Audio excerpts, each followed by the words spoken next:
Hello students, welcome back to our channel. This is Aparna. Students, आज मैं आप लोग के साथ बीएड का एक बहुत ही important topic observation lesson plan share कर रही हूँ।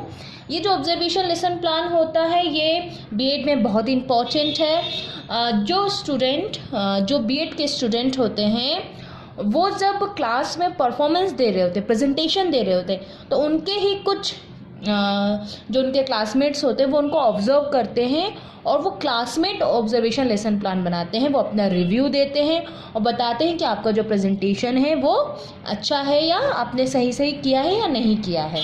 ठीक है, इसी बेसिस पे ऑब्जर्वेशन लेसन प्लान बनता है। तो देखिए, ऑब्जर्वेशन यहाँ पे मैंने एक एग्जाम्पल लिया है और यहाँ पे ऑब्जर्वेशन लेसन प्लान का फॉर्मेट दिया है। इसमें सबसे ऊपर होती है डेट, फिर जो बीएड के टीचर होते हैं उनका नाम, मतलब बीएड स्टूडेंट का नाम, class, subject, roll number and जिस टॉपिक पे हम प्रेजेंटेशन दे रहे हैं उस टॉपिक का नाम। ठीक है, देन यहाँ से आप समझने की कोशिश करें, फिर मैं यहाँ पे आपको बताऊंगी कि आपको क्या क्या लिखना होता है। तो सपोज कर ले हमने क्लास 8th ली है, हमारा सब्जेक्ट है आज कंप्यूटर साइंस और यहाँ पे जो ड्यूरेशन होती है वो 25 मिनट्स समथिंग कुछ होता है, रोल नंबर जो भी होगा स्टूडेंट्स का, एंड टॉपिक है आज का इनपुट यूनिट। ठीक है, तो first people teacher asked some questions from the students give reply. मतलब कि जो आपको ऑब्जर्व कर रहा है उन्होंने आपके लिए फर्स्ट रिव्यू ये लिखा है कि आपने क्लास में क्वेश्चंस किए जिसका स्टूडेंट्स ने रिप्लाई दिया। Second, announcement of the topic was at right time. आपने जो अनाउंसमेंट करी टॉपिक की आप इनपुट यूनिट पढ़ा रहे वो आपका करेक्ट टाइमिंग थी। Lesson was delivered with the help of different skill. आपने जो लेसन को जो आपने बच्चों को एक्सप्लेन किया, ठीक है, वो आप उसको लेसन को एक्सप्लेन करने के लिए, लेसन को डिलीवर्ड करने के लिए आपने डिफरेंट स्किल्स का यूज़ किया है। आप लोगों को पता होगा कौन कौन से स्किल्स होते हैं, इंट्रोडक्शन स्किल और ऐसे बहुत सारे स्किल्स होते हैं, उनका आपने यूज़ किया है।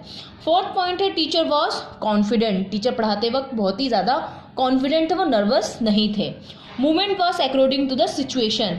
आप जो भी टीचर फ्रंट पे प्रेजेंटेशन दे रहे हैं उनके जो मूवमेंट है वो सिचुएशन के हिसाब से बदल रहे थे। लाइक अगर उनको ब्लैक बोर्ड पे काम करना है तो वो खड़े होके लिख रहे थे, ठीक है, और अगर ब्लैक बोर्ड पे काम नहीं है तो वो पूरे क्लास में मूव करते हुए घूम घूम के एक्सप्लेन कर रहे हैं। ठीक है, next, teacher voice was audible. Teacher की आवाज़ सुनाई दे रही थी। Homework was assign to the student. Homework, lesson को पढ़ाने के बाद टीचर ने स्टूडेंट्स को होमवर्क भी दिया। ठीक है, इस पूरे लाइन का मतलब ये होता है, चाहे तो आप इसे हिंदी में भी लिख सकते हैं, इसे इंग्लिश में भी लिख सकते हैं, एज यू विश, क्योंकि इसमें लैंग्वेज की कोई बाउंड्रीज नहीं होती। ठीक है, लास्ट में यहाँ पे पीपल टीचर के सिग्नेचर होते हैं, मतलब जो बीएड के स्टूडेंट हैं उनका सिग्नेचर। हेयर सुपरवाइजर, जो भी आपको सुपरवाइज कर रहा है, मतलब जो भी आपको ऑब्जर्व कर रहे हैं उनका सिग्नेचर। और ये रिव्यू आपको कौन दे रहे हैं? जो आपको ऑब्जर्व कर रहे हैं। ठीक है, तो इस तरह से आपको ऑब्जर्वेशन लेसन प्लान लिखना होता है और बनाना होता है। ठीक है, यहाँ पे हमने फॉर्मेट बनाया हुआ है, चाहे तो आप इसको as it is same to same यहाँ पे लिख सकते हैं, क्योंकि ऑब्जर्वर आप किसी भी सब्जेक्ट का, मैं आपको क्लियर कर दूँ, आप किसी भी सब्जेक्ट का लेसन प्लान बना रहे हैं, सिर्फ डेट चेंज होती है, क्लास चेंज होता है, सब्जेक्ट एंड टॉपिक चेंज होता है।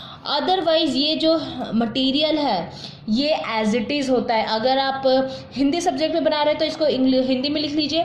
साइंस हो, मैथ्स हो, कंप्यूटर, सोशल, बायो, जो भी सब्जेक्ट आप लेते हैं उसको आप एज इट इज़ ये लिख सकते हैं। ठीक है, और आपको कई सारे ऑब्जर्वेशन लेसन प्लान्स बनाते होते हैं, चाहे तो आप इनको डिफरेंट लिखें या फिर चाहे तो आप इसे ही, अगर आपको 10 ऑब्जर्वेशन लेसन प्लान बनाने हैं तो आप चाहे तो 10 बार इसे रिपीट कर सकते हैं। कंडीशन इज़ आपको सब्जेक्ट यहाँ पे चेंज करना है, टॉपिक्स चेंज करने हैं और यहाँ पे आपको डेट चेंज करना है, बस यही डिफरेंट होता है। मैं चाहूँ तो इस ये फॉर्मेट है इसमें सब्जेक्ट, क्लास और टॉपिक को चेंज करके यही चीज़ एज इट इज़ यहाँ लिख सकती हूँ, ये दोनों ही सही होंगे। ठीक है, और इस चीज़ का आप ध्यान रखें। आई होप कि आपको समझ में आया कि आपको ऑब्जर्वेशन लेसन प्लान कैसे बनाना है, ठीक है। और लैंग्वेज की कोई बाउंड्रीज नहीं होती, आप किसी भी लैंग्वेज में लिख सकते हैं। तो चलिए मिलते हैं आपसे नेक्स्ट वीडियो में। Thank you.